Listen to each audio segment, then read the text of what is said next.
அதோட continuity defence கிளாஸோட continuity தான் இது. சி விஜில் 24 அப்படிங்கிற பயிற்சி போன வருஷம் நடத்தப்பட்டிருக்கு.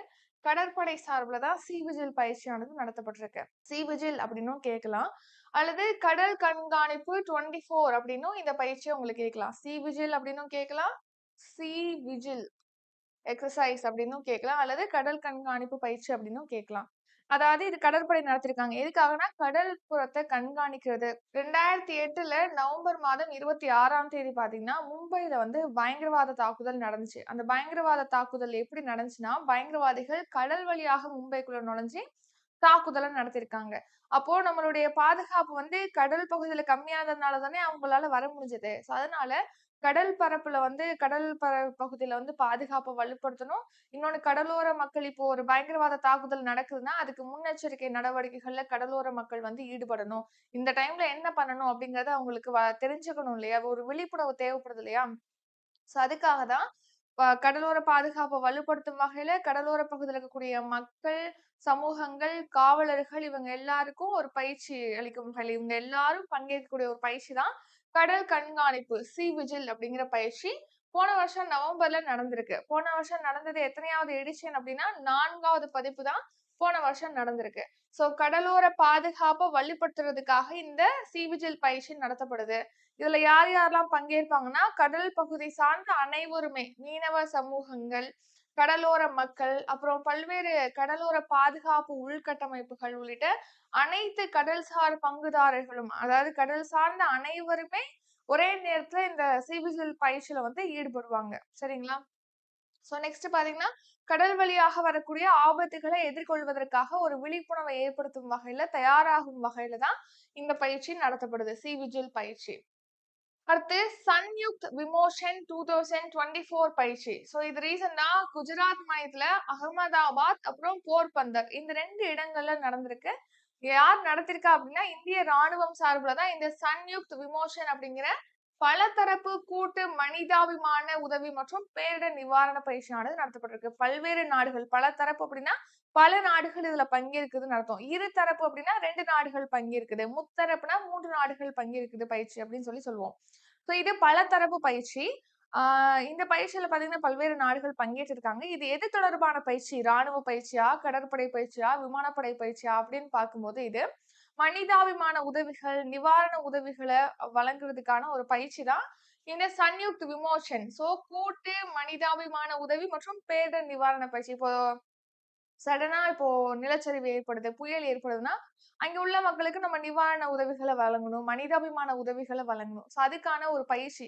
இப்போ ஒரு பேரிடர் ஏற்படுதுன்னா அப்போ எவ்வளவு தயார் நிலையில நம்ம இருக்கோம் உதவுறதுக்கு அப்படிங்கறது தொடர்பாக தான் இந்த சன்யுக்த் விமோசன் பயிற்சியானது நடத்தப்பட்டிருக்கு. இந்தியாவுடைய பேரிடர் மீட்பு தயார் நிலை பத்தி அறிந்து கொள்வதற்காக அதை இன்னும் இம்ப்ரூவ் பண்றதுக்காக இந்த பயிற்சி நடத்திருக்கு. இந்திய ராணுவ தலைமை தளபதி உபேந்திர துவிவேதியாக இருக்காங்க. இந்திய ராணுவம் சார்பில் தான் இந்த பயிற்சியானது நடத்தப்பட்டிருக்கு. இதுல பாத்தீங்கன்னா இந்தியாவும் இந்தியாவுடைய நட்பு நாடுகளும் பங்கேற்றிருக்கு. இந்த சன்யுக்த் விமோசன் பயிற்சி குஜராத்ல நடைபெற்றிருக்கு. அகமதாபாத்லயும் போர்பந்தர்லயும். அடுத்து இந்தியா இத்தாலி பாய்மர கப்பல் பயிற்சி ரீசெண்டா கொச்சியில நடந்திருக்கு. கேரளால இருக்கக்கூடிய கொச்சியில தான் இப்ப என்ன பண்ணிருக்காங்க இந்தியாவுடைய பாய்மர கப்பலும் இத்தாலியுடைய பாய்மர கப்பலும் பங்கேற்கக்கூடிய ஒரு பயிற்சி நடந்திருக்கு. இந்த பயிற்சியில இந்தியாவுடைய பாய்மர கப்பலான ஐஎன்எஸ் தரங்கினி பங்கேற்றிருக்கு. அதே டைம்ல இத்தாலியுடைய பாய்மர கப்பலான அமெரிக்கோ வெஸ்புகி வந்து இந்த பயிற்சியில பங்கேற்றிருக்கு. இது எங்க நடந்திருக்கு? கேரளாவுடைய கொச்சி கடற்கரை பகுதியில தான் இந்த பயிற்சியானது நடத்தப்பட்டிருக்கு. நெக்ஸ்ட் சாரெக்ஸ் 2024. சாரெக்ஸ் அப்படிங்கிற பேர்ல தேசிய கடல்சார் தேடல் மற்றும் மீட்பு பயிற்சி. கடல் பகுதிகளில் பாத்தீங்கன்னா யாரேனும் ஒருவர் வந்து கடல்ல விழுந்துடலாம், காணாம போயிடலாம். அதை வந்து தேடுறது. அதாவது இது எப்படின்னா உண்மையாக விழுந்தவங்களே இப்ப தேடல. இந்த மாதிரி ஏன்னா அது அவசரமாக தானே நடக்கும். ஒரு சடனா தானே அந்த மாதிரி நிகழ்வு எல்லாம் நடக்கும். அப்போ அதுக்கு தயாராகிற வகையில இப்போ கடல் பகுதியில விழுந்துட்டாங்க, இல்லைன்னா கடல் பகுதியில விபத்து ஏற்படுது, கப்பல் வந்து எரியுது, அதாவது தீப்பற்றி எரியுது அப்படின்னா அங்கே உள்ளவர்களை மீட்பது, அவங்கள தேடுவது இது போன்ற பணிகளுக்காக ஒரு முன்னெடுப்பாக இந்த பயிற்சி அதுக்கு தயாராகும் வகையில இந்த பயிற்சியானது நடத்தப்படுது. இந்த பயிற்சி சாரெக்ஸ் அப்படிங்கிற பேர்ல பயிற்சி. போன வருஷம் சாரெக்ஸ் பயிற்சியானது நடத்தப்பட்டிருக்கு. போன வருஷம் நடந்தது எத்தனையாவது பதிப்பு அப்படின்னா 11வது பதிப்பு. இது எங்க நடத்தப்பட்டிருக்கு அப்படின்னா கொச்சி கடற்கரையில தான் நடந்திருக்கு. சோ இதை யார் நடத்திருக்கா அப்படின்னா இந்திய கடலோர காவல் படை தான் நடத்திருக்காங்க. இந்தியன் கோஸ்டல் கார்ட்ஸ் சார்பில் தான் இந்த 11வது சாரக்ஸ் பயிற்சியானது கொச்சி கடல் பகுதியில நடத்தப்பட்டிருக்கு. இதை வந்து ஸ்ரீ ராஜேஷ்குமார் சிங், அதாவது பாதுகாப்பு செயலராக இருந்த ராஜேஷ்குமார் சிங் அவர்கள் தொடங்கி வச்சிருக்காங்க. இந்த வருஷம் நடந்த இந்த சாரக்ஸ் பயிற்சிக்கான தீம் கருப்பொருள் என்ன அப்படின்னா enhancing search and rescue capabilities through regional cooperation, அதாவது பிராந்திய ஒத்துழைப்போட இந்த மீட்பு தேடல் பணிகளை வந்து இன்னும் விரிவாக்கம் செய்யணும் அப்படிங்கிறதுக்காக தான் இந்த தீம்ல இந்த பயிற்சி சாரக்ஸ் பயிற்சியானது நடத்தப்பட்டிருக்கு. எதுக்காக? கடல் பகுதியில காணாமல் போனவங்களை மீட்கிறது, தேடுவது, இது போன்ற பணிகளுக்காக. ஒரு விபத்து ஏற்படுதுன்னா அதுல இருந்து நபர்களை மீட்பதற்காக சாரக்ஸ் பயிற்சி நடத்தப்பட்டிருக்கு. அடுத்து ஹுவாசாங் 19 அப்படிங்கிறது ஒரு மிசைல். இதை யாருடைய மிசைல் அப்படின்னா வடகொரியா நாட்டுடைய மிசைல் தான் ஹுவாசாங் 19 அப்படிங்கிறது. இதை ரீசனா பாத்தீங்கன்னா டெஸ்ட் பண்ணிருக்காங்க வடகொரியா. நம்ம எப்படி டெஸ்ட் பண்றோம் ஒவ்வொரு ஏவுகணை, அந்த மாதிரி வடகொரியா டெஸ்ட் பண்ணிருக்காங்க. இந்த ஹுவாசாங் ஏவுகணை வந்து உலகிலே சக்தி வாய்ந்த ஏவுகணைகள்ல ஒண்ணு அப்படின்னு அவங்களே சொல்றாங்க. வடகொரியா வந்து தெரிவிக்கிறாங்க. இந்த ஏவுகணை பாத்தீங்கன்னா கண்டம் விட்டு கண்டம், இப்ப ஆசியா அப்புறம் யூரோப் இந்த மாதிரி கண்டம் இருக்கு இல்லையா, அந்த மாதிரி ஒரு கண்டம் விட்டு கண்டம் பாயக்கூடிய ஒரு ஏவுகணை தான் இந்த ஹுவாசாங் 19 ஏவுகணைன்னு சொல்லி தெரிவிச்சிருக்காங்க. அதாவது இப்போ வடகொரியா பாத்தீங்கன்னா தொடர்ந்து ஏவுகணையை வந்து டெஸ்ட் பண்ணிட்டே இருப்பாங்க. ஏன் டெஸ்ட் பண்ணிட்டே இருக்காங்க அப்படின்னா, இப்போ ரீசெண்டா கூட நம்ம இந்தியாவுக்கும் பாகிஸ்தானுக்கும் ஒரு மோதல் சூழல் இருந்தது. அந்த டைம்ல பாத்தீங்கன்னா பாகிஸ்தான் வந்து சிந்து அப்படிங்கிற ஒரு எக்ஸசைஸ்ல அவங்களுடைய அது அவங்களுடைய மிசைல்லாம் வந்து டெஸ்ட் பண்ணிட்டு இருந்திருப்பாங்க. ஏன்னா எங்கள்கிட்ட இந்த ஏவுகணை இருக்கு அப்படின்னு சொல்லிட்டு வெளிநாடுகளுக்கு காண்பிக்கும் வகையில நீங்க எங்களை தாக்க வந்தா நாங்களும் தாக்குவோம், எங்களுக்கு தாக்குவதற்கான ஒரு பலம் இருக்கு எங்ககிட்ட அப்படிங்கறத காண்பிக்கிறதுக்காக டெஸ்ட் பண்ணுவாங்க. இன்னொன்னு அவங்கள்ட்ட உண்மையாவே இந்த தொழில்நுட்பம் இருக்கும், அதை செக் பண்றதுக்காகவும் டெஸ்ட் பண்ணுவாங்க. சரியா? ஆனா வடகொரியா தொடர்ந்து பாத்தீங்கன்னா பல்வேறு ஏவுகணைகளை டெஸ்ட் பண்ணிக்கிட்டே இருக்காங்க. ஏன்னா ஏற்கனவே வடகொரியாவுக்கும் தென்கொரியாவுக்கும் இடையே போர் நடந்துச்சு. 1950ஆம் ஆண்டு பாத்தீங்கன்னா போர் நடந்திருக்கும் இந்தியா அந்த வடகொரியாவுக்கும் தென்கொரியாவுக்கும் இடையே. இதுல சோவியத் யூனியன் அப்புறம் சீனா பாத்தீங்கன்னா வடகொரியாவுக்கு சப்போர்ட் பண்றாங்க. அதே மாதிரி தென்கொரியாவுக்கு பாத்தீங்கன்னா அமெரிக்கா போன்ற நாடுகளானது சப்போர்ட் பண்ணுது. சோ அதுக்கப்புறமா இந்த போர் எப்ப முடிவுக்கு வந்துச்சுன்னா 1953ல போர் முடிவுக்கு வந்தது. அந்த போர் முடிவுல ஒரு ஒப்பந்தம் மேற்கொண்டிருப்பாங்க. ஆனா நிரந்தரமாக இந்த போரை முடிவு செய்வதற்கான ஒரு போர் நிறுத்த ஒப்பந்தத்தை அதிகாரப்பூர்வமாக இந்த 2 நாடுகளும் இன்னும் மேற்கொள்ள கிடையல. சோ அதனால எப்ப வேணாலும் பிரச்சனை எழலாம், எப்ப வேணாலும் ப்ராப்ளம் வந்து அந்த 2 நாடுகளுக்கு இடையே வர்றதுக்கு வாய்ப்பு இருக்கு. அடுத்து பாருங்க, முழுவதும் உள்நாட்டிலேயே வடிவமைக்கப்பட்ட ஆஷ்மி துப்பாக்கி. சோ இப்போ நம்ம நாட்டுல முழுக்க முழுக்க உள்நாட்டிலேயே வந்து ஆஷ்மி அப்படிங்கிற துப்பாக்கியானது உருவாக்கப்பட்டிருக்கு. சோ ஆத்ம நிர்பர்தா முன்முயற்சி, அதாவது ஆத்ம நிர்பாரத் இனிஷியேட்டிவ் ஸ்டார்ட் பண்ணிருப்பாங்க. தன்னிறைவு இந்தியா, நமக்கு தேவையான பொருட்களை, நமக்கு தேவையான ராணுவ தளவாடங்களை, நமக்கு தேவையான உணவுப் பொருட்களை நம்மளே உற்பத்தி செய்யணுங்கிறதுக்காக தான் ஆத்ம நிர்பர் பாரத் அப்படிங்கிற திட்டமானது 2020ஆம் ஆண்டு தொடங்கப்பட்டது. இந்த ஆத்ம நிர்பர் பாரத் திட்டத்துடைய ஒரு முன்முயற்சியாக தான் இந்த ஆஷ்மி அப்படிங்கிற துப்பாக்கியானது இந்திய ராணுவத்தினால உள்நாட்டிலே உருவாக்கப்பட்டது. ஒரு 550 துப்பாக்கிகள், ஆஷ்மி துப்பாக்கிகளானது உருவாக்கப்பட்டிருக்கு. அதை வந்து வடக்கு கட்டளை, இந்திய ராணுவத்துடைய வடக்கு கட்டளையில வந்து பயன்பாட்டுக்கு வழங்கியிருக்காங்க. இதை யார் உருவாக்குனாங்க அப்படின்னு கேட்டீங்கன்னா கர்னல் பிரசாத் பன்சோட், அதாவது இந்திய ராணுவம் அப்புறம் டிஆர்டிஓ, பாதுகாப்பு ஆராய்ச்சி மற்றும் மேம்பாட்டு அமைப்பு தான் டிஆர்டிஓ. இந்திய ராணுவம் டிஆர்டிஓவோட இணைந்து கர்னல் பிரசாத் பன்சோட் தான் இந்த துப்பாக்கியை உருவாக்கியிருக்காங்க. இந்த துப்பாக்கியை உருவாக்கியிருக்காரு. இதை யார் தயாரிச்சிருக்கா அப்படின்னு கேட்டீங்கன்னா ஹைதராபாத்ல இருக்கக்கூடிய லோகேஷ் மெஷின் அப்படிங்கிற நிறுவனம் தான் உள்நாட்டிலேயே இந்த துப்பாக்கியை தயாரிச்சிருக்காங்க. எந்த துப்பாக்கிய? ஆஷ்மி அப்படிங்கிற துப்பாக்கிய. சரியா? நெக்ஸ்ட், விமான நிலைய பாதுகாப்புக்கு புதிய தரக்கட்டுப்பாட்டு பிரிவை சிஐஎஸ்எஃப் வந்து உருவாக்கியிருக்காங்க. அதாவது சிஐஎஸ்எஃப் அப்படின்னா சென்ட்ரல் இண்டஸ்ட்ரியல் செக்யூரிட்டி ஃபோர்ஸ், அதாவது மத்திய தொழிலக காவல் படை. அததான் வந்து நம்ம சிஐஎஸ்எஃப் அப்படின்னு சொல்றோம். இந்த சிஐஎஸ்எஃப் தான் யார் யாருக்கு வந்து பாதுகாப்பு வழங்குறாங்கன்னா முக்கியமா இந்த விமான நிலையங்களுக்கு, முக்கியமான பிரபலங்கள் இருக்காங்க இல்லையா அவங்களுக்கு, பிரதமர், அமைச்சர்கள், இவங்கெல்லாம் முக்கிய பிரமுகர்கள் வருவாங்க. சோ அவங்களுக்கு பாதுகாப்பு அளிக்கிறது. இப்ப புதிய நாடாளுமன்ற கட்டடம் கட்டியிருக்காங்க இல்லையா, அதுக்கான பாதுகாப்பையும் இந்த சிஐஎஸ்எஃப் படை வீரர்கள் தான் வழங்கிட்டு வராங்க. இப்ப இந்த சிஐஎஸ்எஃப் பாத்தீங்கன்னா விமானத்துல உலக தரத்திலான பாதுகாப்பை வழங்கணும் அப்படிங்கிறதுக்காக ஒரு புதிய கட்டுப்பாட்டு பிரிவு இப்ப தொடங்கியிருக்காங்க. விமான நிலைய பாதுகாப்புக்கான புதிய தரக்கட்டுப்பாட்டு பிரிவு சிஐஎஸ்எஃப் இப்ப தொடங்கியிருக்காங்க. ஏன்னா டெய்லி பாத்தீங்கன்னா நிறைய பேர் வந்து உள்நாட்டு வெளிநாட்டு விமான போக்குவரத்துக்கு போறாங்க. அதனால இங்க உலக தரத்துல பாதுகாப்பு வழங்கணுங்கிறதுக்காக இந்த புதிய விமான தரக்கட்டுப்பாட்டு பிரிவை சிஐஎஸ்எஃப் உருவாக்கியிருக்கு. இப்போ சிஐஎஸ்எஃப்ல பாத்தீங்கன்னா எவ்வளவு பேர் வீரர்கள் இருக்காங்க அப்படின்னா 1.80 லட்சம் வீரர்கள் வந்து சிஐஎஸ்எஃப் படையில இருக்காங்க. சமீபத்துல பாத்தீங்கன்னா முழுவதும் பெண்கள் அடங்கிய சிஐஎஸ்எஃப் படை பிரிவானது உருவாக்கப்பட்டது. அதாவது 1000 பெண்கள் இருக்கக்கூடிய ஒரு பிரிவானது ரீசெண்டா தான் உருவாக்கி இருப்பாங்க. அடுத்து பாருங்க, இந்திய கடற்படையில ஐஎன்எஸ் துஷில் கப்பலானது இணைக்கப்பட்டிருக்கு. இந்த ஐஎன்எஸ் துஷில் கப்பலை எந்த நாடு உருவாக்கி இருக்கு அப்படின்னா ரஷ்யா தான் கட்டியிருக்கு. இந்த ஐஎன்எஸ் துஷில் கப்பலை கட்டிய நாடு எதுனா ரஷ்யா. அதாவது ஒரு 4 கப்பல்களை வந்து போர்க்கப்பல்களை தயாரிக்கிறதுக்காக ரஷ்யாவுக்கும் இந்தியாவுக்கும் இடையே ஒரு ஒப்பந்தம் மேற்கொள்றாங்க. அந்த ஒப்பந்தப்படி 2 கப்பல் வந்து ரஷ்யாலையும் 2 கப்பல் வந்து நம்ம இந்தியாலையும் தயாரிக்கிறதுக்கு திட்டமிட்டு இருக்காங்க. அதுல வந்து ரஷ்யா கட்டிய ஒரு கப்பல் தான் இந்த ஐஎன்எஸ் துஷில் அப்படிங்கிறது. இது பாத்தீங்கன்னா ரஷ்யாவில் இருக்கக்கூடிய காலினின்கிராட் கடற்கரை நகரில் தான் கட்டப்பட்டிருக்கு. இங்க எப்படி நம்ம மசாகன் கப்பல் கட்டும் தளம், கொச்சி கப்பல் கட்டும் தளம், விசாகப்பட்டினம் கப்பல் கட்டும் தளம் சொல்லிட்டு நம்ம பாக்குறோம் இல்லையா? அந்த மாதிரி ரஷ்யால இருக்கக்கூடிய காலினின்கிராட் கடற்கரை நகர்ல தான் இந்த ஐஎன்எஸ் துஷில் கப்பலானது கட்டப்பட்டிருக்கு. இப்போ இந்த கப்பல் இந்திய கடற்படையில இணைக்கப்பட்டிருக்கு. சோ இந்த ஐஎன்எஸ் துஷில் அப்படிங்கிறது ஏவுகணைகளோட உள்ள ஒரு போர்க்கப்பல். நம்ம ஏவுகணைகளை லான்ச் பண்ற வகையில இந்த போர்க்கப்பலானது வடிவமைக்கப்பட்டிருக்கு. சோ ஒரு 4 போர்க்கப்பல்களை தயாரிக்கிறதுக்கு 2016ல இந்தியாவுக்கும் ரஷ்யாவுக்கும் இடையே ஒப்பந்தம் மேற்கொள்ளப்பட்டது. அதன்படி 2 போர்க்கப்பல் இந்தியாலையும் 2 போர்க்கப்பல் ரஷ்யாலையும் தயாரிக்கிறதுக்கு முடிவு பண்ணிருக்காங்க. இந்த ஒப்பந்தம் எவ்வளவு கோடியில மேற்கொள்ளப்பட்டிருக்கு அப்படின்னா 20,000 கோடி ரூபாயில மேற்கொள்ளப்பட்டிருக்கு. இந்த ஒப்பந்தப்படிதான் ரஷ்யா வந்து ஐஎன்எஸ் துஷில் கப்பலை உருவாக்கி இந்தியாவுக்கு வழங்கியிருக்கு. அது இந்திய கடற்படையில இணைக்கப்பட்டிருக்கு. இந்த போர்க்கப்பல் பத்தி பார்த்தோம்னா இதோடைய நீளம் வந்து 125 மீட்டர் நீளம் கொண்டது. இதோட எடை எவ்வளவு அப்படின்னா 3900 டன் எடை கொண்டதுதான் ஐஎன்எஸ் துஷில் போர்க்கப்பல்.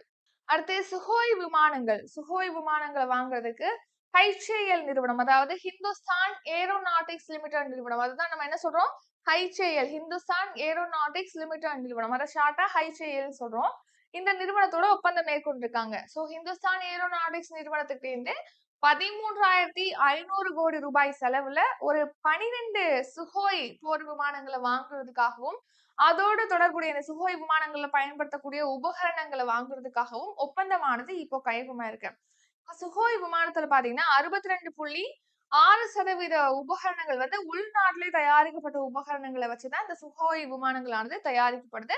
HAL நிறுவனத்தினால, ஹிந்துஸ்தான் ஏரோநாட்டிக்ஸ் லிமிடெட் நிறுவனத்தினால. இப்போ ஒப்பந்தம் மேற்கொண்டிருக்காங்க இல்லையா? இந்த ஒப்பந்தப்படி இந்த விமானங்கள் ஒரு 12 விமானங்களை வாங்குறதுக்கு ஒப்பந்தம் மேற்கொண்டிருக்காங்க. இது வந்து HALக்கு சொந்தமான நாசிக்ல இருக்கக்கூடிய தொழிற்சாலையில உற்பத்தி செய்யப்படும் சொல்லியிருக்காங்க. டெசர்ட் நைட் 2024 போன வருஷம் பாத்தீங்கன்னா டெசர்ட் நைட் அப்படிங்கிற பேர்ல விமானப்படை பயிற்சியானது நடத்தப்பட்டிருக்கு. டெசர்ட் நைட் எந்த 2 நாடுகளுக்கு இடையே நடக்குதுன்னா 2 நாடுல 3 நாடுகளுக்கு இடையே நடத்துறாங்க முத்தரப்பு பயிற்சி. அது எந்தெந்த நாடுகள்னா இந்தியா, பிரான்ஸ், ஐக்கிய அரபு அமீரகம். இந்த 3 நாடுகளுக்கு இடையில தான் டெசர்ட் நைட் அப்படிங்கிற பேர்ல ஏர் பயிற்சி, அதாவது ஏர் எக்ஸசைஸ் விமானப்படை பயிற்சியானது நடத்தப்படுது. இந்த 3 நாடுகளுடைய விமானப்படையானது பங்கேற்கக்கூடிய ஒரு பயிற்சி நடத்தப்படுது டெசர்ட் நைட் அப்படிங்கிற பேர்ல. போன வருஷம் 2nd எடிஷன் 2வது பதிப்பு அரபிக்கடல் பகுதியில மேற்கொள்ளப்பட்டிருக்கு டெசர்ட் நைட். இப்போ இந்த 3 நாடு பார்த்தோம் இல்லையா? இப்போ இந்தியாவுக்கும் பிரான்ஸ்க்கும் இடையிலான பயிற்சி, இந்தியாவுக்கும் ஐக்கிய அரபு அமீரகத்துக்கும் இடையிலான தனிப்பட்ட பயிற்சியை நம்ம பார்ப்போம். ஃபர்ஸ்ட் இந்தியா பிரான்ஸ் இடையிலான பயிற்சி பார்ப்போம். வருணா அப்படிங்கிற பேர்ல இந்தியாவுக்கும் பிரான்ஸுக்கும் இடையே கடற்படை பயிற்சி நடத்தப்படுது. கருடா அப்படிங்கிற பேர்ல இந்தியாவுக்கும் பிரான்ஸுக்கும் இடையே காற்று பயிற்சி, அதாவது விமானப்படை பயிற்சியானது நடத்தப்படுது. சக்தி அப்படிங்கிற பேர்ல இந்தியாவுக்கும் பிரான்ஸுக்கும் இடையே ராணுவ பயிற்சியானது நடத்தப்படுது. நெக்ஸ்ட் இந்தியாவுக்கும் ஐக்கிய அரபு அமீரகத்துக்கும் இடையே பாத்தீங்கன்னா டெசர்ட் சைக்ளோன் அப்படிங்கிற பேர்ல ராணுவ பயிற்சி நடத்தப்படுது. டெசர்ட் ஈகிள் அப்படிங்கிற பேர்ல விமான பயிற்சி நடத்தப்படுது. இப்போ நம்ம என்ன பார்த்தோம்? டெசர்ட் நைட் பார்த்தோம். அது இந்தியா, பிரான்ஸ், ஐக்கிய அரபு அமீரகம் இந்த 3 நாடுகளுக்கு இடையே மேற்கொள்ளப்படுது. ஸ்லினெக்ஸ் அப்படிங்கிற பேர்ல இந்தியாவுக்கும் இலங்கைக்கும் இடையே பாத்தீங்கன்னா கடற்படை பயிற்சியானது நடத்தப்படுது. அதாவது ஸ்ரீலங்கா இந்தியா நேவல் எக்ஸசைஸ் சரியா? ஸ்ரீலங்கா தான் SL, I for India, IN, N வந்து நேவல் எக்ஸசைஸ், ஓகேவா? கடற்படை பயிற்சி. ஸ்லினெக்ஸ் அப்படிங்கிற பேர்ல இந்தியாவுக்கும் இலங்கைக்கும் இடையே பாத்தீங்கன்னா கடல்சார் பயிற்சியானது நடத்தப்படுது. இந்த பயிற்சி 2 கட்டமா நடத்துறாங்க. துறைமுக கட்டம்னு நடத்துறாங்க.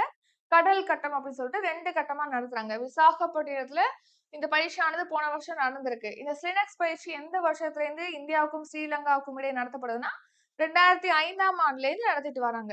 இப்போ நம்ம பாக்குறது ஐஎன்எஸ் நிர்தேஷாக். இது என்னன்னா ஆய்வு கப்பல், ஒரு சர்வே கப்பல் தான் இந்த ஐஎன்எஸ் நிர்தேஷாக் அப்படிங்கிறது. சோ இந்திய கடற்படையில இந்த ஐஎன்எஸ் நிர்தேஷாக் அப்படிங்கிற புதிய கப்பலானது இணைக்கப்பட்டிருக்கு. 2வது ஆய்வு கப்பல், இந்தியாவில் உருவாக்கப்பட்ட 2வது ஆய்வு கப்பல் தான் ஐஎன்எஸ் நிர்தேஷாக். சர்வே வெசல் திட்டத்தின் கீழ் கட்டப்பட்ட 2வது ஆய்வு கப்பல். முதல் ஆய்வு கப்பல் என்னன்னா ஐஎன்எஸ் சந்தையாக் அப்படிங்கிறது தான் முதல் ஆய்வு கப்பல். நிர்தேஷாக் அப்படிங்கிறது செகண்ட், ஃபர்ஸ்ட் வந்து சந்தையாக் அப்படிங்கிறது இதான் முதல் ஆய்வு கப்பல். சோ இது எங்க கட்டப்பட்டிருக்கு இந்த கப்பல் அப்படின்னு கேட்டீங்கன்னா கொல்கத்தால இருக்கக்கூடிய கார்டன் ரீச் கப்பல் கட்டும் தளத்துல தான் கட்டியிருக்காங்க. கார்டன் ரீச் ஷிப் பில்டர்ஸ் அண்ட் இன்ஜினியர்ஸ் கப்பல் கட்டும் தளத்துல தான் கட்டப்பட்டிருக்கு. 4 ஆய்வு கப்பல்கள் தயாரிக்கிறதுக்கு திட்டமிட்டிருக்காங்க. முதல் ஆய்வு கப்பல் ஐஎன்எஸ் சந்தாயாக் வந்து கடற்படையில் இணைக்கப்பட்டிருக்கு. அதுக்கடுத்து இப்போ நிர்தேஷாக் செகண்ட் ஆய்வு கப்பல், அடுத்து இன்னும் 2 தயாரிச்சு சேர்ப்பாங்க. இந்த ஐஎன்எஸ் நிர்தேஷாக்குடைய நீளம் என்ன அப்படின்னா 110 மீட்டர் நீளம் கொண்டது. இதோட எடை வந்து 3800 டன் எடை கொண்டது. அடுத்து K9 வஜ்ரா பீரங்கி. நேத்தே நம்ம K9 வஜ்ரா பீரங்கிகள் பத்தி பார்த்திருப்போம். இந்த K9 வஜ்ரா பீரங்கிகளை வந்து கொள்முதல் செய்யறதுக்காக லார்சன் அண்ட் டியூப்ரோ, அதாவது LNT நிறுவனம், அது லார்சன் அண்ட் டியூப்ரோ, அதுதான் வந்து நம்ம ஷார்ட்டா வந்து LNT கம்பெனி அப்படின்னு சொல்லுவோம். இந்த LNT நிறுவனத்துக்கு K9 வஜ்ரா பீரங்கி துப்பாக்கிகளை வாங்குறதுக்காக ஒப்பந்தமானது மேற்கொண்டிருக்காங்க. இது பீரங்கி கிடையாது, பீரங்கி துப்பாக்கி. சரியா? LNT நிறுவனத்தோட ஒப்பந்தம் மேற்கொண்டிருக்காங்க. இந்திய ராணுவத்துக்கு பயன்படுத்துறதுக்காக ஒரு 7628 கோடி மதிப்புல லார்சன் அண்ட் டியூப்ரோ நிறுவனத்துக்கு ஒரு 100 K9 வஜ்ரா பீரங்கி துப்பாக்கிகளை வாங்குறதுக்காக இப்போ ஒப்பந்தமானது மேற்கொள்ளப்பட்டிருக்கு LNT நிறுவனத்தோட. சோ அதன்படி பாத்தீங்கன்னா 155 mm 52 கேலிபர் K9, அதாவது இந்த பீரங்கி துப்பாக்கி இருக்கு இல்லையா, அந்த துப்பாக்கினா இப்படி நீளமா ஒரு பீரங்கி மாதிரி இருக்கும், அதுல நீளமா ஒரு துப்பாக்கி சுடுறதுக்காக ஒரு பகுதி இருக்கும் இல்லையா, அதுதான் மென்ஷன், அதோட அளவு மென்ஷன் பண்றதுதான் இது. 155 mm 52 கேலிபர் K9 வஜ்ரா பீரங்கி துப்பாக்கிகளை வாங்குறதுக்கு ஒப்பந்தம் மேற்கொண்டிருக்காங்க. சோ மேக் இன் இந்தியா, தற்சார்பு இந்தியா திட்டம்லாம் செயல்படுத்தணும் இல்லையா, அந்த திட்டத்துடைய ஒரு பகுதியாக இந்த ஒப்பந்தமானது கையொப்பமா இருக்கு லார்சன் அண்ட் டியூப்ரோ நிறுவனத்தோட. அடுத்து நீலகிரி கப்பல். சோ பாத்தீங்கன்னா இப்போ ஒரே டைம்ல வந்து ஐஎன்எஸ் நீலகிரி கப்பல், ஐஎன்எஸ் சூரத் கப்பல், அப்புறம் பாத்தீங்கன்னா ஐஎன்எஸ் வாக்சிர், இது வந்து நீர்மூழ்கி கப்பல். மேல பார்த்த ரெண்டுமே நீலகிரி கப்பல் சிறிய ரக போர்க்கப்பல், ஐஎன்எஸ் சூரத்ங்கிறது பெரிய ரக போர்க்கப்பல், ஐஎன்எஸ் வாக்சிர் அப்படிங்கிறது ஒரு நீர்மூழ்கி கப்பல், சப்மரைன் தான் ஐஎன்எஸ் வாக்சிர். இது மூணுமே ரீசனா வந்து இந்திய கடற்படையில இணைச்சிருப்பாங்க. அதுல ஐஎன்எஸ் நீலகிரி பத்தி பார்த்தோம் அப்படின்னா இது வந்து எந்த சூழ்நிலையிலுமே பாதுகாப்பான பயணத்தை உறுதி செய்யும். எந்த ஒரு ரேடார்லுமே சிக்காம இதெல்லாம் செல்ல முடியும்னு சொல்லியிருக்காங்க. எதிரி நாட்டு ரேடார்கள்ல சிக்காத மாதிரி பாதுகாப்பான பயணத்தை உறுதி செய்யும் வகையில இந்த ஐஎன்எஸ் நீலகிரி பயணிக்க கூடியது. இது எங்க கட்டப்பட்டிருக்குன்னா மும்பைல இருக்கக்கூடிய மசாகன் கப்பல் கட்டும் தளத்துலதான் இதை கட்டியிருக்காங்க. ஐஎன்எஸ் நீலகிரி வந்து மும்பைல இருக்கக்கூடிய மசாகன் கப்பல் கட்டும் தளத்துல கட்டப்பட்டிருக்கு. அதே மாதிரி ஐஎன்எஸ் சூரத் போர்க்கப்பல், இது வந்து பெரிய போர்க்கப்பல். நீலகிரி சிறிய ரக போர்க்கப்பல், ஐஎன்எஸ் சூரத்ங்கிறது பெரிய ரக போர்க்கப்பல். இது வந்து பிரம்மோஸ் ஏவுகணை, அப்புறம் பராகெய்ட் ரக வான் பாதுகாப்பு ஏவுகணைகளை சூரத்ல இருந்து லான்ச் பண்ண முடியும். அந்த வகையில சூரத்தை வந்து வடிவமைச்சிருக்காங்க. இந்த 2 போர்க்கப்பல்களும் உள்நாட்டிலே மசாகன் கப்பல் கட்டும் தளத்துல தயாரிக்கப்பட்டிருக்கு. நெக்ஸ்ட் MH-60R ரக ஹெலிகாப்டர் உபகரணங்களை இந்தியா எந்த நாட்டிடமிருந்து வாங்க உள்ளது? ஆன்சர் அமெரிக்கா கிட்ட இருந்து தான். MH-60R ரக ஹெலிகாப்டர்கள் இந்தியாவில் பயன்படுத்துறோம், அமெரிக்காவுடையது. சோ அதுக்கான உபகரணங்களை வாங்குறதுக்காக அமெரிக்காவோட ஒப்பந்தம் மேற்கொண்டிருக்காங்க. சோ இந்த ஐஎன்எஸ் ஹெலிகாப்டர், அந்த MH-60R ஹெலிகாப்டர் வச்சு நம்ம எதிரி நாட்டு நீர்மூழ்கி கப்பல்கள்ல தாக்குதல் நடத்தி அதை அழிக்க முடியும். சோ எதிரி நாட்டு நீர்மூழ்கி கப்பல்களுடைய செயல்பாடுகளை முறிக்கக்கூடிய திறனை அதிகரிக்கும் விதமாக இந்த MH-60R ரக ஹெலிகாப்டர்களை வந்து 9828 கோடியில கொள்முதல் செய்யறதுக்கு ஒப்பந்தம் மேற்கொண்டிருக்காங்க. சோ இந்திய கடற்படையில இந்த MH-60R ரக ஹெலிகாப்டர்களானது இதன்படி இணைக்கப்படுறதுக்கு திட்டமிட்டிருக்காங்க. இதுக்கு முன்னாடி நேத்து உள்ள கரண்ட் அஃபேர்ஸ்ல பார்த்திருப்போம். MQ-9B ட்ரோன் வந்து MQ-9B ட்ரோன் வந்து அமெரிக்கா கிட்ட இருந்து வாங்குறோம். ஒரு 35 ட்ரோன் வந்து வாங்குறோம். சரியா? நெக்ஸ்ட் இந்த MH-60R ரக ஹெலிகாப்டர் பத்தி பார்த்தோம்னா, இது வந்து 4ஆம் தலைமுறையை சேர்ந்த ஹெலிகாப்டர் தான் MH-60R ஹெலிகாப்டர். இதை கொள்முதல் செய்யறதுக்கு 2020 ஒப்பந்தம் மேற்கொண்டிருக்காங்க. இது வரைக்கும் ஒரு 6 ஹெலிகாப்டர்கள் வந்து இந்தியால ஒப்படைக்கப்பட்டிருக்குன்னு சொல்லியிருக்காங்க. இதோடைய முதன்மை ஒப்பந்ததாரர் இப்போ வந்து அமெரிக்கா கூடனா அமெரிக்கா நாட்டோட ஒப்பந்தம்னு மீனிங் கிடையாது. அமெரிக்கால ஒரு கம்பெனி இருக்கும். இப்போ நம்ம இந்தியாவோட ஒரு நாடு வந்து ஒரு விமானம் தயாரிக்கிறதுக்காக ஒப்பந்தம் மேற்கொள்றாங்கன்னா, ஹிந்துஸ்தான் ஏரோநாட்டிக்ஸ் லிமிடெட் நிறுவனத்தோட மேற்கொள்வாங்க. அதாவது இலகுரக தேஜஸ் போர் விமானங்களை உற்பத்தி செய்யணும்னு சொல்லிட்டு ஹிந்துஸ்தான் ஏரோநாட்டிக்ஸ் லிமிடெட் நிறுவனத்தோட ஒப்பந்தம் மேற்கொள்வாங்க. அந்த மாதிரி இந்த MH-60R ரக ஹெலிகாப்டர்களை வாங்குறதுக்காக அங்க உள்ள லாக்ஹீட் மார்டின் ரோட்டரி நிறுவனம் அப்புறம் மிஷன் சிஸ்டம்ஸ் நிறுவனத்தோட முதன்மை ஒப்பந்ததாரராக 2 நிறுவனங்கள் இருக்கு அப்படின்னு சொல்லி தெரிவிச்சிருக்காங்க. அடுத்து நாவிகா சாகர் பரிக்ரமா 2 முன்னெடுப்பு. நாவிகா சாகர் பரிக்ரமா 2 இனிஷியேட்டிவ் ஆனது ஸ்டார்ட் பண்ணிருக்காங்க. இதோட தொடர்புடைய ஒரு பாய்மர கப்பல் தான் INSV தாரிணி அப்படிங்கிறது. இது என்னன்னா பாய்மர கப்பல் மூலமா உலகம் முழுக்க உலகை சுற்றி வரக்கூடிய பயணத்துல பாத்தீங்கன்னா இந்தியாவுடைய தில்னா மற்றும் ரூபா ஆகிய 2 பெண் அதிகாரிகள் ஈடுபட்டிருக்காங்க. இந்த இனிஷியேட்டிவே அதுக்காக தான். நாவிகா சாகர் பரிக்ரமா 2 மூலமா இந்த இனிஷியேட்டிவ் எதுக்காக ஸ்டார்ட் பண்ணிருக்காங்கன்னா, நம்மளுடைய பாய்மர கப்பல் மூலமாக உலகை சுற்றி வரக்கூடிய பயணத்தை மேற்கொள்வதற்கான ஒரு இனிஷியேட்டிவ் தான் நாவிகா சாகர் பரிக்ரமா 2. அந்த இனிஷியேட்டிவின் கீழ் பாத்தீங்கன்னா INSV தாரிணி அப்படிங்கிற பாய்மர கப்பல் மூலமா தில்னா மற்றும் ரூபா ஆகிய இந்தியாவோட 2 பெண் அதிகாரிகள் வந்து உலகை சுற்றி வரும் பயணத்தை தொடங்கியிருக்காங்க. சோ போன வருஷம் அக்டோபர்ல கோவால பாத்தீங்கன்னா ஸ்டார்ட் பண்ணிருப்பாங்க. தொடங்கி இப்போ கோவால மறுபடியும் அவங்களுடைய பயணத்தை முடிக்க போறாங்க. உலகிலுடைய பல்வேறு நாடுகளுக்கு அவங்க பயணிச்சு இந்த INSV தாரிணி மூலமா பயணிச்சு திரும்ப இருந்த எப்ப எங்க ஸ்டார்ட் பண்ணாங்களோ அங்கேயே வந்து முடிக்க போறாங்க பயணத்தை. சோ INSV தாரிணி அப்படிங்கிறது வந்து இந்தியாவுடைய 2வது பாய்மர கப்பல். அப்ப முதல் பாய்மர கப்பல் எது அப்படின்னா அந்தாரா. அந்தாரா அப்படிங்கறத இந்தியாவுடைய முதல் பாய்மர கப்பல். INSV தாரிணி அப்படிங்கிறது இந்தியாவுடைய 2வது பாய்மர கப்பல். நெக்ஸ்ட் நாக் மார்க் 2 ஏவுகணை. ரீசெண்டா பாத்தீங்கன்னா நாக் மார்க் 2 அப்படிங்கிற ஏவுகணையானது பொக்ரான் எங்க இருக்கு? ராஜஸ்தான்ல இருக்கு. ராஜஸ்தான்ல இருக்கக்கூடிய பொக்ரான்ல பாத்தீங்கன்னா டெஸ்ட் பண்ணிருக்காங்க. யார் டெஸ்ட் பண்ணிருக்காங்கன்னா DRDO defence and research and development organisation தான் இப்போ முழுவதும் உள்நாட்டிலே தயாரிக்கப்பட்ட இந்த நாக் மார்க் 2 அப்படிங்கிற புதிய பீரங்கி எதிர்ப்பு ஏவுகணையை டெஸ்ட் பண்ணிருக்காங்க. பீரங்கி எதிர்ப்பு ஏவுகணைனா பீரங்கியை அழிக்கக்கூடிய ஏவுகணை. இப்போ ட்ரோன் எதிர்ப்பு ஏவுகணை அப்படின்னு சொன்னோம்னா அது ட்ரோனை வந்து டார்கெட் பண்ணி ட்ரோனுக்காகவே இதை பிரத்யேகமா உருவாக்கியிருப்பாங்க. ட்ரோனை வந்து எதிர்த்து செயல்படணும், ட்ரோன் மீது தாக்குதல் நடத்தணும் அப்படிங்கிறதுக்காக. அந்த மாதிரி நாக் மார்க் 2 அப்படிங்கிறது எதிர்நாட்டுடைய பீரங்கிகள் மீது குறிவைத்து அழிப்பதற்காக தான் இந்த நாக் மார்க் 2 பீரங்கி எதிர்ப்பு ஏவுகணையானது உருவாக்கப்பட்டிருக்கு. அதை ரீசெண்டா டெஸ்ட் பண்ணிருக்காங்க. சோ இது பாத்தீங்கன்னா பீரங்கியிலேருந்து ஏவப்பட்டு எதிர்நாட்டுடைய பீரங்கியை பின்தொடர்ந்து துல்லியமாக அதை தாக்கும் திறன் கொண்டது. இது முழுக்க முழுக்க உள்நாட்டிலே உருவாக்கப்பட்டிருக்கு அப்படின்னு சொல்லி தெரிவிச்சிருக்காங்க. இந்த சோதனை ராஜஸ்தான்ல பொக்ரான்ல இப்ப நடந்திருக்கு. Next INS வாக்சீர். முன்னாடி பார்த்தோம் இல்லையா? INS சூரத் கப்பல் பத்தி பார்த்தோம். INS நீலகிரி கப்பல் பத்தி பார்த்தோம். அதோட நான் INS வாக்சீர் ஒரு நீர்மூழ்கி கப்பல்னு சொல்லி மென்ஷன் பண்ணிருப்பேன். இதுவுமே வந்து மசாகன் கப்பல் கட்டும் தளத்துல தான் உருவாக்கப்பட்டிருக்கு. ஆனா இந்த நீர்மூழ்கி கப்பல் வந்து பிரான்சினுடைய உதவியோடு மூலமாக உருவாக்கியிருக்காங்க. பிரான்ஸ் நாடுடைய உதவியோட கட்டப்பட்டிருக்கு இந்த INS வாக்சீர் அப்படிங்கிற போர்க்கப்பல். இந்த பிரான்ஸ் கடற்படை குழுவோட இணைஞ்சு இதை வடிவமைச்சிருக்காங்க. சரியா? சோ இப்போ 3 கப்பல்களையுமே ரீசெண்டா இந்திய கடற்படையில அர்ப்பணிச்சிருக்காங்க. INS Surat, INS Nilgiri, INS வாக்சிங்கிற நீர்மூழ்கி கப்பல் 3மே இப்போ இந்திய கடற்படையில இணைக்கப்பட்டிருக்கு. So INS Surat, INS Nilgiri இது வந்து மும்பைல இருக்கக்கூடிய மசாகன் கப்பல் கட்டும் தளத்துல தான் உருவாக்கப்பட்டிருக்கு. பிரதமர் மோடி அவர்கள் தான் இந்த 3 கப்பல்களையுமே இப்போ நாட்டுக்கு அர்ப்பணிச்சிருக்காங்க. இதுல INS சூரத் அப்படிங்கிறது பெரிய ரக தாக்குதல் போர்க்கப்பல். அதாவது ஏவுகணைகள்லாம் அதுல இருக்கு. பிரம்மோஸ் ஏவுகணையை லான்ச் பண்ண முடியும்.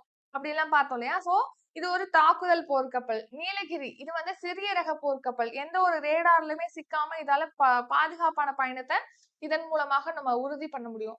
அடுத்து INS வாக்சீர் இது வந்து அதிநவீன நீர்மூழ்கி கப்பல். சப்மரின் தான் INS வாக்சீர்.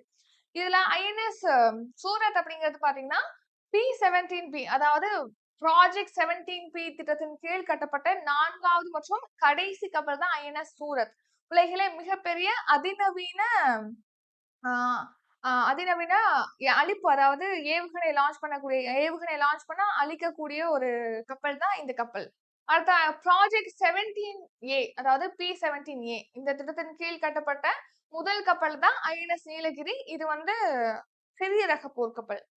அடுத்து ப்ராஜெக்ட் 75 திட்டத்தின் கீழ் கட்டப்பட்ட ஸ்கார்பின் ரக போர்க்கப்பல் 6வது மற்றும் இறுதி போர்க்கப்பல் தான் ஐஎன்எஸ் வாக்சின்ங்கிறது. இது மூணுமே எங்க கட்டிருக்காங்க? மசாகன் கப்பல் கட்டும் தளத்துல கட்டிருக்காங்க. இதுல ஐஎன்எஸ் வாக்சின் மற்றும் பிரான்ஸ் நாட்டுடைய உதவியோட கட்டப்பட்டிருக்கு. இது ரீசனா நம்ம நாட்டுக்கு அர்ப்பணிச்சிருக்காங்க. அடுத்து பாத்தீங்கன்னா அதுல பேசிய போது பிரதமர் மோடி என்ன தெரிவிச்சிருப்பாங்கன்னா, இந்த இந்திய பெருங்கடல் பகுதிகள்ல இருக்கு இல்லையா, ஆழ்கடல் மலைகள், அந்த மலைகளுக்கு பாத்தீங்கன்னா ராஜராஜ சோழன், அப்புறம் அசோகர், ஹர்ஷவர்தன், அப்புறம் வந்து சந்திரகுப்தர் ஆகியோருடைய பேரரசர்களுடைய பெயரானது அவற்றிற்கு சூட்டப்பட்டிருக்குன்னு சொல்லியிருக்காங்க.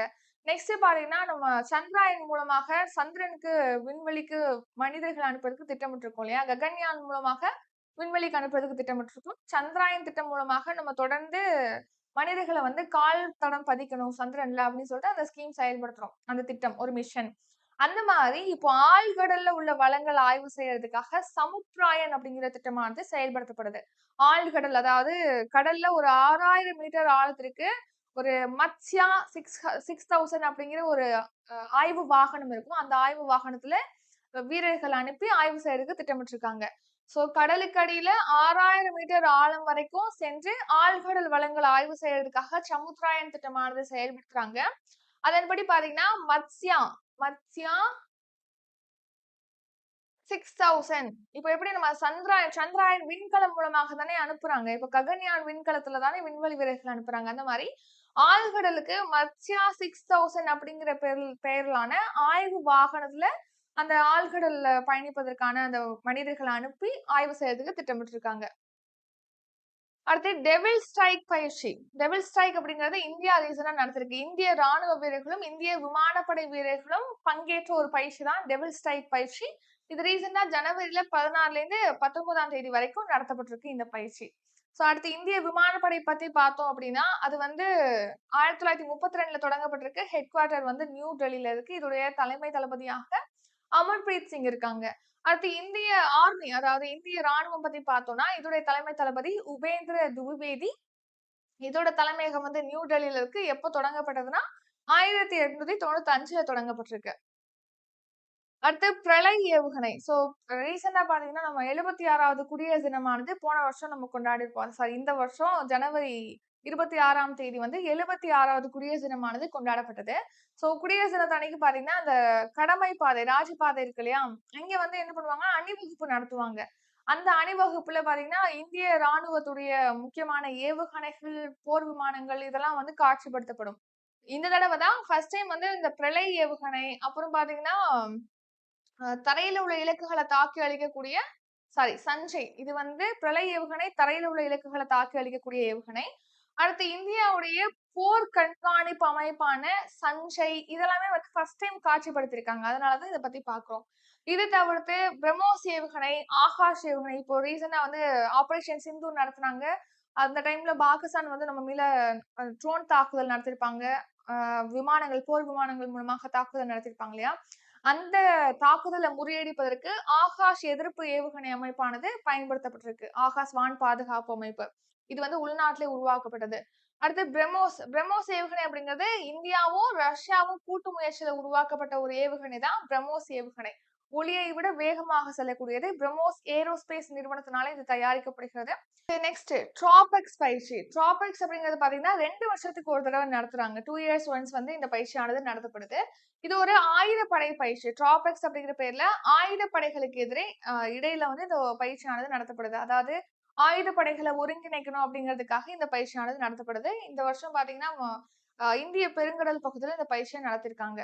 அடுத்து எகுவரின் அப்படிங்கிற பேர்ல இந்தியாவுக்கும் மாலத்தீவுக்கும் இடையே பயிற்சியானது நடத்தப்படுது. கூட்டு ராணுவ பயிற்சி. பயங்கரவாத எதிர்ப்பு நடவடிக்கைகள் மேற்கொள்வது, அப்புறம் பேரிடர் நிவாரண முயற்சிகள், பேரிடர் ஏற்படுதுன்னா அந்த நிவாரண பணிகளை வழங்குறதுக்காக, நிவாரணங்களை வழங்குறதுக்காக இந்த பயிற்சியானது நடத்தப்படுது. எகுவரின் அப்படிங்கிற பயிற்சி. இந்த வருஷம் பாத்தீங்கன்னா 13வது பதிப்பானது இந்தியாவுக்கும் மாலத்தீவுக்கும் இடையே நடத்தப்பட்டிருக்கு. எங்க நடந்திருக்குன்னா மாலத்தீவுல மாலிஃபுஷி அப்படிங்கிற இடத்துலதான் இந்த பயிற்சியானது இந்த வருஷம் பிப்ரவரியில நடந்திருக்கு. எகுவரின் பயிற்சி ஃபர்ஸ்ட் எப்ப நடந்துச்சுன்னா 2009ல நடந்திருக்கு. அப்புறமா ஒவ்வொரு வருஷமும் நடத்திட்டு வராங்க. இப்ப இந்த வருஷம் 13வது எடிஷன் நடந்திருக்கு மாலத்தீவுல. அதுக்கு முந்தைய வருடம் 12வது எடிஷன் வந்து எங்க நடந்துச்சுன்னா, உத்தரகாண்ட் இந்தியாவுடைய உத்தரகாண்ட்ல நடந்திருக்கு. உத்தரகாண்ட்ல சௌபாத்தியா அப்படிங்கிற இடத்துல நடந்திருக்கு. அதுக்கடுத்து எகுவெரின் அப்படின்னா என்னன்னா ஃப்ரெண்ட்ஷிப் அப்படிங்கறது அதோட மீனிங். ஸோ சைக்ளோன் அப்படிங்கிற பேர்ல இந்தியாவுக்கும் எகிப்துக்கும் இடையே பாத்தீங்கன்னா கூட்டு சிறப்பு ராணுவ படைப்பயிற்சியானது நடத்தப்படுது. ஸோ 2023ல இந்த பயிற்சி ஃபர்ஸ்ட் 2023ல தான் நடந்திருக்கு இந்த பயிற்சி சைக்ளோன் பயிற்சி. இப்போ 3வது பதிப்பானது இந்த வருஷம் நடத்தப்பட்டிருக்கு. செகண்ட் எடிஷன் வந்து எகிப்துல அன்சாஸ் அப்படிங்கிற நகரத்துல நடந்திருக்கு. எகிப்து நாட்டுடைய தலைநகரம் வந்து கெய்ரோ. சைக்ளோன் டெசர்ட் சைக்ளோன்னா இந்தியாவுக்கும் ஐக்கிய அரபு அமீரகத்துக்கும் இடையே நடைபெறுது. வெறும் சைக்ளோன் அப்படின்னா அது இந்தியாவுக்கும் எகிப்துக்கும் இடையே நடக்குது. ஃபர்ஸ்ட் எப்ப ஸ்டார்ட் பண்ணாங்கன்னா 2023ல தான் ஸ்டார்ட் பண்ணிருக்காங்க. இந்த வருஷம் எங்க நடந்திருக்கு அப்படின்னு கேட்டீங்கன்னா ராஜஸ்தான்ல மகாஜன்ல நடந்திருக்கு. போன வருஷம் எங்க நடந்திருக்குன்னா எகிப்துல அன்சாஸ் நகரத்தில் நடைபெற்றிருக்கு. இந்த வருஷம் நடந்தது 3வது பதிப்பு. நெக்ஸ்ட் பாதுகாப்பு அமைச்சகம் பாத்தீங்கன்னா இப்போ ஒரு 149 மென்பொருள் ரேடியோக்களை கொள்முதல் செய்யறதுக்காக பாரத் எலக்ட்ரானிக்ஸ் லிமிடெட் நிறுவனத்தோட ஒரு ஒப்பந்தம் மேற்கொண்டிருக்காங்க. யாருக்காக இதை வாங்குறாங்க? ராணுவத்துக்கு வாங்குறாங்களா, விமானப்படைக்கு வாங்குறாங்களா அப்படின்னு பார்க்கும்போது இது இந்தியன் கோஸ்டல் கார்ட்ஸ், அதாவது இந்திய கடலோர காவல் படைக்காக வாங்குறாங்க.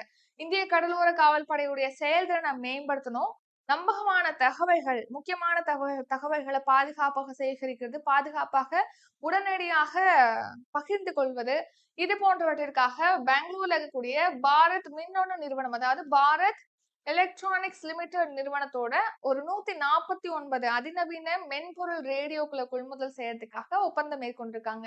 எவ்வளவு கோடியில் அப்படின்னா 1220 கோடி மதிப்புல ஒப்பந்தத்தை மேற்கொண்டிருக்காங்க பாதுகாப்பு அமைச்சகம். நெக்ஸ்ட் கப்பலை தாக்கி அழிக்கக்கூடிய ஒரு புதுமையான ஏவுகணை இப்போ ரீசெண்டா ஒடிசால டெஸ்ட் பண்ணிருக்காங்க. ஒரு ஷிப்பே வந்து தாக்கி அழிக்கும் வகையில ஒரு மிசைல் வந்து உருவாக்கியிருக்காங்க. அது ரீசெண்டா ஒடிசால டெஸ்ட் பண்ணிருக்காங்க. ஒடிசால எங்கன்னா சண்டிப்பூர் கடற்கரை பகுதியில டிஆர்டிஓ சார்பில் இந்த ஒரு டெஸ்ட் ஆனது பண்ணிருக்காங்க. சோ என்னன்னா ஒரு ஹெலிகாப்டர்ல இருந்து இந்த மிசைலை லான்ச் பண்ணி கப்பலை தாக்கி அழிக்கக்கூடிய ஏவுகணை லான்ச் பண்ணி டெஸ்ட் பண்ணிருக்காங்க. அடுத்து பினாக்கா ராக்கெட் ஏவும் அமைப்பு. சோ பினாக்கா அப்படிங்கிறது ஒரு ராக்கெட்டை வந்து ஏவக்கூடிய ஒரு சிஸ்டம் சொல்லி நம்ம எஸ்டடி கரண்ட் அஃபேர்ஸ்லயே பார்த்திருப்போம். அந்த ஏவும் அமைப்பை மேம்படுத்தி அதோட தாக்கும் திறனை இன்னும் அதிகப்படுத்தணும் அப்படிங்கிறதுக்காக 10,147 கோடி மதிப்புல பாத்தீங்கன்னா ஒப்பந்தமானது மேற்கொள்ளப்பட்டிருக்கு. எந்த நிறுவனத்தோட அப்படின்னா இஇஎல், அதாவது எக்கனாமிக்ஸ் எக்ஸ்ப்ளோசிவ் லிமிடெட், அதுதான் எக்கனாமிக் எக்ஸ்ப்ளோசிவ் லிமிடெட் இஇஎல் நிறுவனம். அப்புறம் மியூனிஷன்ஸ் இந்தியா லிமிடெட் நிறுவனம், munitions MIL munitions India limited EEL மற்றும் எம்ஐஎல் ரெண்டு நிறுவனத்தோட ஒப்பந்தம் மேற்கொண்டிருக்காங்க. பினாக்கா ராக்கெட்டோட ஏவும் அமைப்பை இன்னும் இன்க்ரீஸ் பண்ணணும், அதோட தொழில்நுட்பத்தை இன்னும் மேம்படுத்தணும் அப்படிங்கிறதுக்காக ஒரு ஒப்பந்தம் 10,147 கோடி மதிப்பீட்டுல மேற்கொண்டிருக்காங்க இஎல் நிறுவனம் எம்ஐஎல் நிறுவனத்தோட. சரியா? அடுத்து இது மட்டும் இல்லாம சக்தி அப்படிங்கிற மென்பொருளை மேம்படுத்துறதுக்காக பாரத் எலக்ட்ரானிக்ஸ் லிமிடெட், அதாவது பிஇஎல் நிறுவனத்தோட ஒப்பந்தம் மேற்கொள்ளப்பட்டிருக்கு. அடுத்து தேஜஸ் விமானம் அதிநவீன உயிர் காக்கும் அமைப்பு முறை சோதனை. சமீபத்துல தேஜஸ் போர் விமானத்துல அதிநவீன உயிர் காக்கும் அமைப்பு முறையானது டெஸ்ட் பண்ணிருக்காங்க. அதாவது இப்போ அவசர காலம், இப்போ போர் விமானங்கள் வந்து இப்போ நிறைய இப்போ போர் காலமா இருக்கு, இல்லைன்னா வேற ஏதேனும் காரணங்களால விமானி வந்து அந்த போர் விமானத்தை விட்டு வெளியேறணும், இல்லைன்னா ஆக்சிஜன் தேவை அந்த மாதிரி இருக்கும்போது ஆக்சிஜன் சிலிண்டர் தான் யூஸ் பண்ணுவாங்க. சரிங்களா? ஏற்கனவே என்ன யூஸ் பண்ணுவாங்கன்னா ஆக்சிஜன் சிலிண்டர் வச்சு அதுல இருந்து அவங்க உயிர் தப்புவாங்க. இப்ப என்னன்னா அவசர காலங்கள்ல பாத்தீங்கன்னா அந்த உயிர் தப்புறதுக்காக ஆக்சிஜன் சிலிண்டருக்கு பதிலாக அவங்க பயணத்தின் போதே ஆக்சிஜனை உற்பத்தி செய்து அதை முறைப்படுத்துவதற்கான ஒரு சாதனத்தை உருவாக்கி இருக்காங்க. அதாவது ஆன்போர்டு ஆக்சிஜன் ஜெனரேட்டிங் சிஸ்டம், அதாவது அவங்களுடைய பயணத்தின் போதே ஆக்சிஜனை உற்பத்தி செய்யக்கூடிய ஒரு அமைப்பை வந்து உருவாக்கியிருக்காங்க. அந்த அமைப்பு இப்போ தேஜஸ் போர் விமானத்துல இருந்து யூஸ் பண்ணி டெஸ்ட் பண்ணிருக்காங்க சமீபத்துல. பயணத்தின் போதே ஆக்சிஜன் உற்பத்தியை மேற்கொள்ளும் வகையிலையும் ஒருங்கிணைந்த உயிர் காக்கும் அமைப்பு முறையானது இப்போ வடிவமைக்கப்பட்டிருக்கு. அதை ரீசெண்டா டெஸ்ட் பண்ணிருக்காங்க. சரியா? சோ ராணுவ ஆராய்ச்சி மற்றும் மேம்பாட்டு அமைப்பு, அதாவது defence research and development organisation, அப்புறம் பெங்களூர்ல இருக்கக்கூடிய பாதுகாப்பு உயிரி பொறியியல் மற்றும் மின் மருத்துவ ஆய்வகம் சார்பில் தான் இந்த தேஜஸ் போர் விமானத்துல இந்த ஆக்சிஜன் அமைப்பு முறையானது டெஸ்ட் பண்ணிருக்காங்க. இதை யார் உருவாக்கியிருக்கா இந்த ஆக்சிஜன் அமைப்பு முறை அப்படின்னு கேட்டீங்கன்னா எல்என்டி நிறுவனம், லார்சன் அண்ட் டியூப்ரோ நிறுவனம் தான் இந்த ஆக்சிஜன் அவசர காலத்துல ஆக்சிஜன் உருவாக்கக்கூடிய இந்த அமைப்பு முறையை வந்து உருவாக்கியிருக்காங்க. அடுத்து பாருங்க, தேஜஸ் போர் விமானங்கள் இருக்கு இல்லையா? தேஜஸ் போர் விமானங்கள் வந்து HAL நிறுவனம், ஹிந்துஸ்தான் ஏரோநாட்டிக்ஸ் லிமிடெட் நிறுவனத்தினால தான் தயாரிக்கப்படுது. இந்த ஹிந்துஸ்தான் ஏரோநாட்டிக்ஸ் லிமிடெட் நிறுவனத்துக்கிட்ட இருந்து தேஜஸ் போர் விமானங்களை வாங்குவதற்காக ஒரு 48,000 கோடி மதிப்புல 2021ல ஒரு ஒப்பந்தம் மேற்கொண்டிருப்பாங்க. இந்த HAL நிறுவனம் என்ன பண்ணாங்கன்னா, இந்த தேஜஸ் போர் விமானத்துக்கு தேவையான என்ஜின்களை வாங்குவதற்காக அமெரிக்கா கூட ஒப்பந்தம் மேற்கொண்டிருப்பாங்க. F404 அப்படிங்கிற வகையை சேர்ந்த என்ஜின் ஒரு 99 என்ஜினை வாங்குறதுக்காக அமெரிக்காவை சேர்ந்த GE ஏரோஸ்பேஸ் நிறுவனத்தோட ஒப்பந்தம் மேற்கொண்டிருப்பாங்க. அவங்க என்ஜின் கொடுக்கறதுல இன்னும் ரொம்பவே காலதாமதமானதுனால நம்ம HAL நிறுவனம் வந்து இந்த தேஜஸ் போர் விமானங்களை உற்பத்தி செய்யறதுங்கிறது தாமதமாயிட்டு இருக்கு. ஸோ இந்த நிலையில இப்போ அவங்க 99 F404 அப்படிங்கிற என்ஜினை வந்து விநியோகிக்கக்கூடிய பணியை அந்த நாடு தொடங்கியிருப்பதாக தெரிவிச்சிருக்காங்க.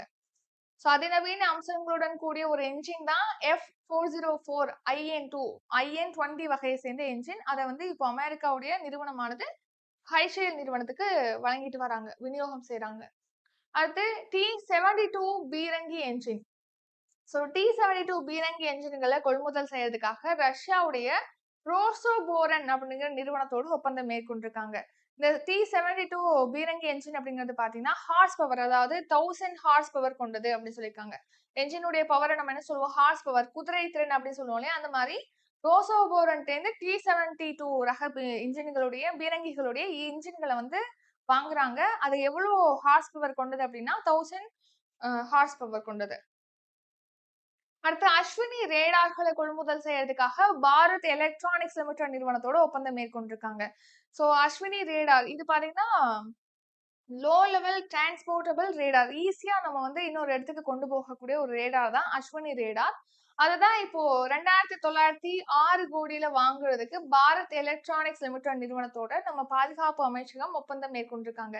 விமானப்படைக்காக தான் இந்த அஸ்வினி ரேடாரை வாங்குறாங்க. இந்திய விமானப்படை வந்து எளிதில் எடுத்து செல்லும் வகையில இந்த அஸ்வினி ரேடார்களை கொள்முதல் செய்யறாங்க. இந்த ரேடாரை பாத்தீங்கன்னா DRDOவும் மின்னணுவியல் மற்றும் ரேடார் மேம்பாட்டு துறையும் வடிவமைச்சிருக்காங்க. DRDO பிளஸ் மின்னணுவியல் மற்றும் ரேடார் மேம்பாட்டுத்துறை தான் வடிவமைச்சிருக்காங்க. இந்த ரேடாரை வச்சு பாத்தீங்கன்னா அதிவேகமான போர் விமானங்கள், ஆளில்லா விமானங்கள், ஹெலிகாப்டர் மூலமா தாக்குதல்களை நம்ம துல்லியமா நடத்த முடியும். ரேடார் எதுக்காக அப்படின்னா பக்கத்துல ஏதாவது பொருள் ஆப்ஜெக்ட் இருக்கா அப்படிங்கறத நம்ம தெரிஞ்சுக்கிறதுக்கு ரேடார் யூஸ் பண்றோம். சோ அப்படின்னாதான் தாக்குவதற்கு ஏதேனும் ஒரு போர் விமானம் வருதோ இல்லைன்னா ஒரு ஹெலிகாப்டர் வருதுனாலும் ஏதாவது ட்ரோன்கள் வருதுன்னா ரேடார் மூலமாக நம்ம கண்டுபிடிச்சு துல்லியமாக அந்த இலக்கை வந்து தாக்கி அளிக்க முடியும். ஸோ அதுக்காக தான் அஸ்வினி ரேடாரை வந்து இப்போ இந்திய விமானப்படையானது பை பண்றாங்க. அதுக்கு பாரத் எலக்ட்ரானிக்ஸ் லிமிடெட் நிறுவனத்தோட ஒப்பந்தம் மேற்கொண்டிருக்காங்க. அடுத்து அஸ்திரா ஏவுகணை. ஸோ இது பாத்தீங்கன்னா தேஜஸ் போர் விமானம் இருக்கு இல்லையா? தேஜஸ் போர் விமானத்துல இருந்து ரீசெண்டா அஸ்திரா மிசைலை லான்ச் பண்ணி டெஸ்ட் பண்ணிருக்காங்க. தேஜஸ் LCA MK1A. LCA அப்படின்னா லைட் வெயிட்டா உள்ளது, அதாவது இலகு ரக போர் விமானம் தான் தேஜஸ் போர் விமானம். அந்த போர் விமானத்துல பயன்படுத்தக்கூடிய அஸ்திரா ஏவுகணையோட பரிசோதனையானது ரீசெண்டா ஒடிசால சந்திப்பூர் பக்கத்துல மேற்கொள்ளப்பட்டிருக்கு. இந்த அஸ்திரா ஏவுகணை முழுக்க முழுக்க உள்நாட்டிலே உருவாக்கப்பட்டிருக்கு. தேஜஸ் போர் விமானமுமே உள்நாட்டில தான் உருவாக்கப்பட்டிருக்கு. HAL ஹிந்துஸ்தான் ஏரோநாட்டிக்ஸ் லிமிடெட் நிறுவனம் தான் தயாரிக்கிறாங்க. இதுவும் உள்நாட்டுல தயாரிக்கப்பட்டது. அஸ்திராவும் உள்நாட்டுல தயாரிக்கப்பட்டது.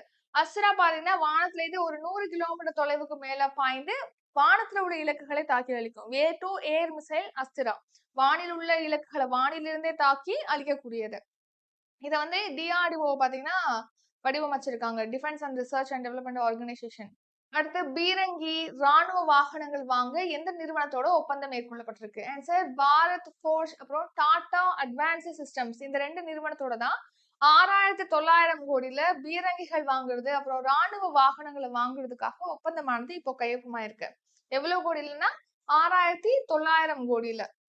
நெக்ஸ்ட் பாருங்க, தரையில இருந்து வான் இலக்குகளை துல்லியமாக தாக்கி அளிக்கக்கூடிய ஏவுகணை, அதாவது நிலத்திலிருந்து சர்ஃபேஸ் டு ஏர் மிசைல், தரையிலிருந்து வானில் உள்ள இலக்குகளை துல்லியமாக தாக்கி அளிக்கக்கூடிய ஏவுகணை ரீசெண்டா ஒடிசால டெஸ்ட் பண்ணிருக்காங்க. DRDO defence research and development ஆர்கனைசேஷனும் இந்திய ராணுவமும் தான் பாத்தீங்கன்னா இப்போ இந்த தரையிலிருந்து வானில் உள்ள இலக்குகளை தாக்கி அளிக்கக்கூடிய ஏவுகணையை டெஸ்ட் பண்ணிருக்காங்க.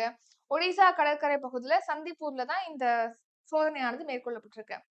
அடுத்து ஹன்சா 3 இது என்னன்னா ஒரு பயிற்சி விமானம். இப்போ நம்ம கார் ஓட்ட கத்துக்கிறோம்னு வச்சுக்கங்களேன். நம்ம ஒரு கார் ஓட்டுறதுக்கு ஒரு கார் தேவைப்படுது. அதுக்குன்னே இப்போ கார் ஸ்கூல் டிரைவிங் ஸ்கூல்லலாம் பார்த்தீங்கன்னா, அதுக்குன்னே வடிவமைச்சிருப்பாங்க.